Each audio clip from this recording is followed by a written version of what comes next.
आज आपकी मुलाकात उस बहादुर लड़की से करवाएंगे जो अपने घर वालों की जान बचाने के लिए अपनी जान कुर्बान करने पर तुल गई। डाकुओं ने इसके वालिदैन बहन भाइयों को यरगमाल बनाकर 1.5 करोड़ रुपए लूट लिए, मगर इसी असना में लड़की जान पर खेलते मुसल्ला डाकुओं के सामने डट गई तो डाकू इसे उठाकर दूसरी मंजिल से नीचे फेंक कर भाग गए। अस्सलाम वालेकुम नाज़रीन, आप देख रहे हैं उर्दू पॉइंट और मैं हूं फ़ारूक बड़ाइच। मैं जिस जगह पे आया हूं, जिस घर में आया हूं, 14 फरवरी को यहाँ पे एक वाक़या होता है। करोड़ों रुपए की डकैती होती है यहाँ पे, और इसी घर में उस बहादुर बच्ची से भी मिलवाने जा रहा हूँ आपको, जो अपनी जान पे खेलती है हाजिर दिमागी से, बाकी सबकी जान बचाती है, तकरीबन 7 लोगों की जान बचाती है। यहाँ पे डकैती क्या हुई, वाक़या क्या हुआ, लड़की ने हाजिर दिमागी से क्या काम लिया, खुद भी ज़ख्मी हुई लेकिन बाकी लोगों की जान भी बचाई, ये सारी कहानी आगे चल के बताते हैं आपको। उस दिन उसवा यहाँ पर क्या हुआ, कितने लोग थे, क्या वाक़या हुआ उस दिन? मैं छत पे थी, सबसे ऊपर ना अपने बिल्ले को लेकर, तो मैंने ना देखी थी गाड़ी वाइट कलर की थी, सामने खड़ी हुई थी बिल्कुल ना, उसमें से एक आदमी निकला है, उसने वॉशरूम किया है, फिर वो उसके अंदर ही बैठ गया। तो मुझे नहीं पता था कौन है। मैं ना बिल्ले को ऊपर छोड़कर अपने नीचे सेकंड पोर्शन में आई हूँ। मैंने मुंह हाथ धोया है, अपना फ़ोन लेके मैं टेरेस पे गई हूँ, मैं वहाँ बैठ गई हूँ। तो मुझे नहीं पता कि नीचे क्या हो रहा है, मैं आराम से वहाँ बैठी हूँ। तो एक आदमी आया, मुझे लगा कि हमारे घर काम होता रहता है ना, तो कोई कुछ टूटियों वाला या कुछ इस तरह आ गया होगा। मुझे कहता आप अंदर आओ। मैं नहीं किसी की बात में ऐसे थी, मैंने कहा मैं नहीं जाना अंदर। तो उसने मुझे ना गन दिखाई ब्लैक कलर की ना, कहता चुप करके अंदर आ जाओ ना, गोली मार दूंगा। मैंने कहा मैं तब भी नहीं जाऊंगी। फिर उसने मुझे पकड़ के ना मुंह पे मेरे हाथ रख दिया। मैंने कहा मुझे मेरी मामा के पास जाना, लेके चलो। तो इस कमरे के अंदर ना वो मुझे यहाँ पे ले आए, अपनी मामा के पास, इधर ज़मीन पे बिठा दिया। फिर उस कमरे में मेरी मामा को ले गए, उनको मारा। पहले मेरी बहन को लेके गए ना कि सोना निकालो। मामा ने उन्हें बताया जो कुछ है हमने तुमको सब दे दिया। और कहते इसको लड़की को लेके जाएं या इस बच्ची को लेके जाएं। पहले कहते मिनाहिल को, मेरी बहन है ना, उसको ले जाएंगे। फिर कहते नहीं इसको नहीं, इसको लेके जाएं। मुझे कमरे में ना वहाँ लेके गए, कहते पापा के रूम में ना, कहते तुम बताओ, तुम्हें पता होगा, बड़ी हो घर की, कहाँ है सोना। तो मेरे थप्पड़ मारे उसने ना मुँह पे। मैंने कहा मुझे नहीं पता, हमारी ना अलमारियाँ चोर बाज़ार लाक होता है ना, वो नीचे वहाँ पड़ा है। मैंने कहा इसके अंदर होगा, इसके अंदर देख लो। वहाँ से कुछ नहीं निकला। मेरे जहन में ना एक प्लान आया। मैंने कहा कि इतने लोगों की जान मेरे हाथ में है, क्यों ना कोई किसी तरह मैं बच जाऊँ। जब मैं छत पे खड़ी थी ना, मैंने देखा था सामने लड़के खड़े हुए थे, इसका घर बन रहा है। तो मैंने सोचा कि क्यों ना कुछ इस तरह किया जाए कि बाहर तक आवाज़ चली जाए कि अंदर कुछ हो रहा है। मैंने उनको झूठ बोला कि मेरे कमरे के अंदर चलें, सेकंड पोर्शन पे ना मेरा कमरा, तो वॉशरूम के अंदर पैसे हैं। मैंने उन्हें खुद कहा ना ये बात, क्योंकि मेरे जहन में था कि कुछ ना कुछ मैं करूँगी ज़रूर। ये जहन में था कि नीचे से ऊपर जाएंगे हम, ऊपर जाने तक आप कुछ ऐसा करेंगी कि बाहर खड़े लड़कों को पता चल जाए कि अंदर कुछ और रोबरी हो रही है। हाँ जी, क्योंकि मैंने ऊपर देख लिया था लड़के को। ये मुझे लेके गए, कहते इस लड़की को पकड़ो। तो मैंने कहा मैं अपनी मामा के बगैर तो नहीं जाऊंगी। वो एक कहता चल इसकी मामा को भी ले ले। तो मेरी मामा को वॉशरूम में ना लेके गया है, छुरी नहीं होती गर्दनों पे वो रखी हुई थी। 4 लोग थे ना, ग्लेशन को जो गन नहीं होती हैवी वाली ब्लैक कलर की, वो उनके पास थी। मुझे ना दरवाजे के पास ना उसने खड़ा, वॉशरूम के दरवाजे के पास नहीं जाएंगे, खड़े हैं मामू मेरे, उधर उसने मुझे खड़ा किया। कहता तुम अंदर आओ, तुम बहुत तेज़ हो। मैंने कहा मैं खड़ी हूँ उधर, मैं कहाँ चली जाऊँगी, तुम लोगों के पास गन है। उसने मेरी मामा को कहा कि अगर यहाँ इसके लड़की के कमरे से सोना या पैसे ना निकले ना, या इसको गोली मारूंगा या तुझे, पता कि मामा को। फिर मैंने उस वक़्त सोच लिया था कि गोली इंसानों के लिए बनी है ना, वो गोली मुझे लगे, सबकी जान बच जाए, मैं गोली खाने के लिए पूरी तैयार थी। फिर मेरे जहन में आया कि टेरेस का दरवाज़ा खुला देख लिया था मैंने, वो थोड़ा सा आगे हुआ है। मामा को उसने मारा वॉशरूम में जाके ना, मैंने आवाज़ सुनी कि मेरी मामा को मार रहा है। फिर मेरे जहन को ना, अपने जहन को मैंने पूरा अल्लाह पे छोड़ दिया था कि या अल्लाह, गोली इंसानों की भी बनी है, अगर ये लगेगी ना तो मुझे लगेगी, मगर बचाऊंगी मैंने ज़रूर। मैंने कुछ नहीं सोचा कि मेरे साथ क्या होगा क्या नहीं। मैंने दौड़ लगा दी टेरेस की तरफ। जैसे ही मैं वहाँ से दौड़ी हूँ, वो आदमी मेरे पीछे आया है। मेरा वज़न इतना ज़्यादा नहीं है, तो पहले उसने गोली मार ऐसे उसने किया, लेकिन उसको ये पता था सामने लड़के काम कर रहे हैं, अंदर मजदूर ना। उसने मुझे ऐसे उठाया, जैसे बच्चे को नहीं ऐसे उठाया ना, तो नीचे ऐसे फेंका है। तो कमर पे मेरी जाके ना, मैं जब ट्रिप हुई हूँ, आंखें मेरी बंद हो रही थी। उसके बावजूद भी मैंने हिम्मत करके, मैंने चीखें मारनी नहीं छोड़ी। मैं बेहोश थी। मेरी बस मुझे ये था कि गोली चलाए, मुझे लगे, ताकि बाहर पता चले कि अंदर किसी के साथ कुछ हो रहा है। तो जब उसने मुझे नीचे फेंक दिया, मैं फिर चिल्लाई। फिर ये फटाफट अंदर आया, दूसरे साथियों को बताया, बच्ची भाग गई। ये नहीं बताया कि मैंने खुद उसको नीचे फेंक दिया। आपको धक्का दिया था? धक्का नहीं दिया, मुझे गोद में उठाकर ना ऐसे सीधा फेंके। टांगे मेरी काम कर रही हैं, मेरी बैकबोन पे, क्योंकि मिट्टी है ना पीछे, ये पीछे, तो उसने मुझे सीधा फेंका है। उस वक्त मुझे कोई होश नहीं थी कि मुझे क्या हुआ है, लेकिन सिर्फ मेरा दिमाग काम कर रहा था। मुझे ये था गोली मारे। मैं इसलिए भी तैयार थी कि गोली मार। बड़ा मुश्किल मरला होता है, डर भी लगता है। आप तो उस वक्त ये क्यों सोच लिया कि मुझे गोली मार दें, मुझे कबूल है? क्योंकि मुझे लगा कि उस वक्त कई लोगों की ज़िंदगी मेरे हाथ में है। गोली इंसान के लिए बनी है, जानवर के लिए नहीं। कि अगर मुझे मार, मैंने कहा गोली है क्या, लोगों को लगती नहीं। एक गोली मुझे लगेगी, आवाज़ जाएगी, लोग आएंगे तो सही ना। मामा थी, दादो थी, मेरे बहन भाई थे। अगर मैं ये स्टेप ना लेती ना, मुझे पूरा यकीन है वो सबको मार के जाते।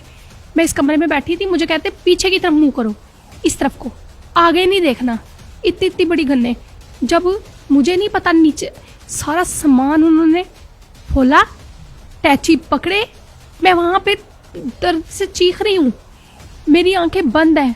मजदूर ने मुझे देखा, उसने कहा पता नहीं वैसी बच्ची ने गिर गई है, क्या हुआ। तब 3 सेकंड के अंदर वो बंदा बाहर गया। गाड़ी में एक ड्राइवर भी था, अंदर नहीं आया था, इसलिए कि हम जल्दी से भाग जाएंगे। वो वहाँ गया, उसने अपनी गाड़ी का शीशा नीचे किया है, गन निकाली है मुझे मारने के लिए। पता नहीं दूसरे ने उसको, क्योंकि जो यहाँ खड़ा था ना, वो थोड़ा सा रहम दिल था, शायद उसने कहा होगा इसे इतनी ऊंचाई से फेंका है, मर तो जाएगी, इसका क्या करना। गाड़ी खोली, बंदूक निकाली, मारी नहीं, फौरन ही भाग गए। तो चीखों पुकार सुन के आसपास जो मजदूर थे, कोई कौन आया आपके पास सबसे पहले, क्या याद आता आपको? मेरी चीखों पुकार 5 मिनट तो कोई भी नहीं आया। 5 मिनट में दर्द से, मुझे तो मेरा हिस्सा काम नहीं कर रहा था ना, तो बस मेरे जहन में बस यही था कि या अल्लाह, किसी को ना बोलना नहीं जा रहा था, चीखा भी नहीं जा रहा था, फिर भी मैंने कहा था बस जानदार जिंदगी तो जानी अल्लाह की मानत है, फिर इनको बचा लूँ। क्योंकि मुझे था वो अभी भी अंदर है। मेरी मामा है, शुगर पेशेंट है ना, मैंने उन्हें कहा इन्हें ना मारो, शुगर पेशेंट है, कुछ ख्याल करो। रहम दिल कहते हैं हमारी भी बेटी है, और तुम हमारी बेटियों की तरह हो। मुझे फिर थप्पड़ मारे ऊपर जाके ना, तू चालाकी ना करी, मुझे पता है तू बहुत तेज़ है। मैंने कहा चालाकी तो मैंने सोच लिया था, मैं नीचे से प्लान करके इन्हें लेके गई थी ताकि किसी तरह भी पता चल जाए और बाकी लोग सारे वो सेफ हो जाएं। हाँ। और अगर मैं ऐसा ना करती ना, तो ये बचते भी ना, क्योंकि जाहिर बात है इतने लंबे उनके कद। उनका लग रहा था आपको, उनके जिस तरह से वो रोबरी कर रहे थे या बोल रहे थे या गन्ने थी, आपको लग रहा था कि वो इस तरह से कुछ करेंगे? हाँ जी, मुझे पूरा यकीन था। मैंने ज़िंदगी में कभी एक टीका नहीं लगवाया। मेरे उस वक़्त मैं बस यही थी कि या अल्लाह, 5 लोगों की ज़िंदगी जाने से बेहतर एक की चली जाए ना, तो कोई भी टेंशन नहीं। और मुझे हिम्मत नहीं है, अल्लाह ताला ने मुझे हिम्मत दी, मेरे ज़हन में डाला, वरना मैं भी चुप करके इधर बैठ जाती, जो भी करके जाते अल्लाह मालिक। मैंने हिम्मत की, कुछ नहीं ऐसा। मैंने उनके क्या हुआ यहाँ पे उस दिन? जी सर, मैं 14 फरवरी को नाश्ता करके घर से 11:15 बजे निकलता हूँ हाफसाबाद जाने के लिए। उधर मेरे दोस्त की एक वालदा फोत हो गई थी जी। मैंने काफ़ी दिनों से पाकिस्तान 2 जनवरी से आया हुआ था जी, और मैंने सोचा कि आज ना फैते कह के आता हूँ, इंसान अच्छा नहीं लगता, हम इकट्ठे रहते थे उधर। जिस टाइम मैं उधर पहुँचा हूँ, मेरे घर से फ़ोन आता है कि घर में डकैती हो गई है। मैं उसी टाइम वो फैते भी नहीं की और वापस घर की तरफ मैं दौड़ के मैं आया हूँ। 1.5 घंटा लग गया मुझे। मैंने आके देखा मेरी बेटी जो सुल्तान हॉस्पिटल में पड़ी हुई थी और उसकी जो कमर की जो रीढ़ की हड्डी है ना वो फ्रैक्चर हो चुकी थी और वो बड़ी शदीद दर्द में थी। ये घर सर मैंने 2 साल पहले शुरू किया था, अभी कंप्लीट भी नहीं हुआ, अभी कैमरे वगैरह बकाया रह गए हैं लगने वाले, बाकी अंदर से टोटल कंप्लीट हो चुका है। क्या सोचा, घर नया लिया, क्या ख्वाब देखा? सर मैं यहाँ ये पाकिस्तान से 94 में पैदल यूरोप पहुँचा था, पैदल यूरोप गया था चल के। मैं यहाँ से बुल्गारिया गया, बुल्गारिया से मैंने ग्रीस के लिए पहाड़ों के जरिए 3 दिन 3 रात पैदल चल के डंकी लगाई थी। आपको पता होगा डंकी क्या कहते हैं जी। उसके बाद मैंने 96 में मैंने इटालियन इमिग्रेशन खुली, उधर मैंने इमिग्रेशन ली।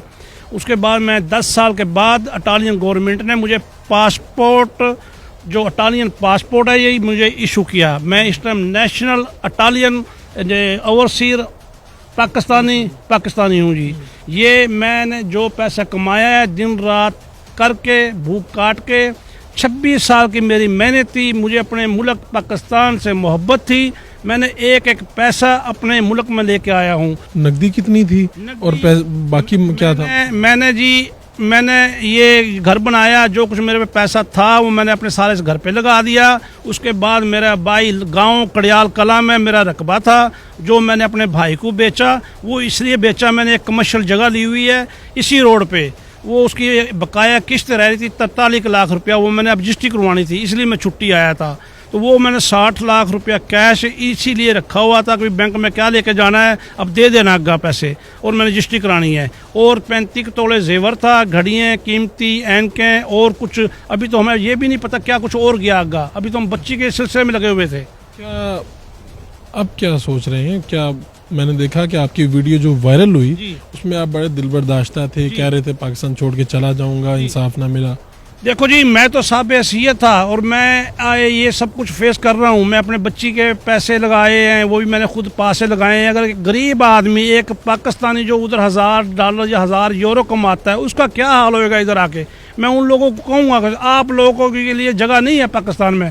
मैं फिर भी मैं अपने मुल्क से प्यार करता हूँ और आइंदा भी इंशाल्लाह, वक्ती गुस्सा होता है कि मैं चला जाऊँगा छोड़ के, पर मैं इंशाल्लाह मुहब्बत वक्त पाकिस्तानी हूँ। और दूसरे नंबर पे मैं इटालियन हूँ। मैं ये भी यही समझता हूँ, पहले मैं पाकिस्तानी हूँ फिर इटालियन हूँ।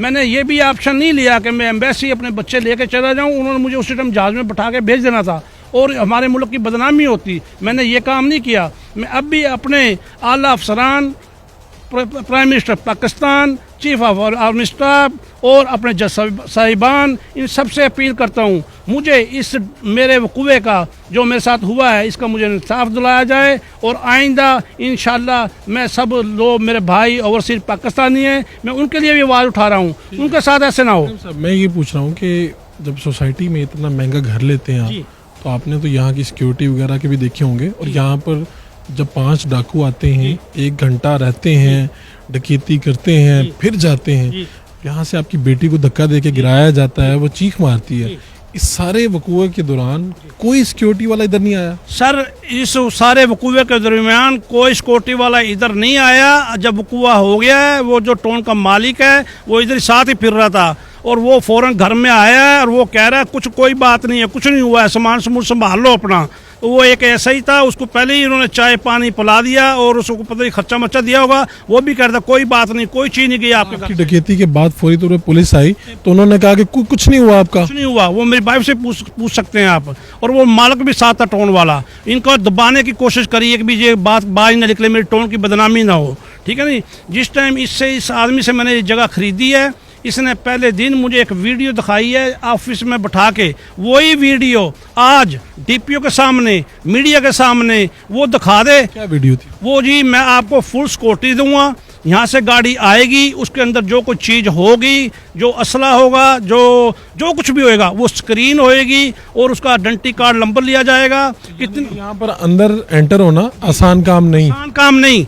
इनके यहाँ इस टाउन में बस चलेगी, आपको बच्चों को स्कूल लेके जाएगी, 3 साल उसकी कोई फीस, कोई मुआवजा नहीं होगा जी। और इसमें अभी तक इसने बल्ब नहीं चल रहे इसके। और ये देखो आपके सिक्योरिटी कैमरे कोई नहीं चल रहे थे यहाँ पे सोसाइटी के अंदर? कोई नहीं चलते। गार्ड रखा हुआ है, वो भी अनपढ़ रखा हुआ है, उसे यही नहीं पता लिखा क्या हुआ है। फिर ये दिन दिहाड़े डकैती की वारदात हो जाती है जी। और बाहर से आए हुए पाकिस्तानी हैं, ओवरसीज पाकिस्तानी हैं, तो एतमाद की फ़ज़ा कहीं ना कहीं कमज़ोर पड़ जाती है। हाँ जी, जब भी देखें क्राइम का इंसिडेंट ऐसे होता है जिसमें कोई ओवरसीज़ बंदा है तो वो परेशानी का बायस है उनके लिए कि वो बाहर से अपना मुल्क समझ के यहाँ पे आते हैं और अगर यहाँ पे उनका पैसे लूटे जाते हैं और बाहर लोग बड़ी मेहनतों से कमा के लाते हैं। और हमारी ख्वाहिश और नीयत और कोशिश तो यही होती है कि पूरा ज़िला 35 लाख इसकी आबादी है कि कोई वारदात हो ही ना, लेकिन माशरा है, क्राइम इंसिडेंट्स हो जाते हैं।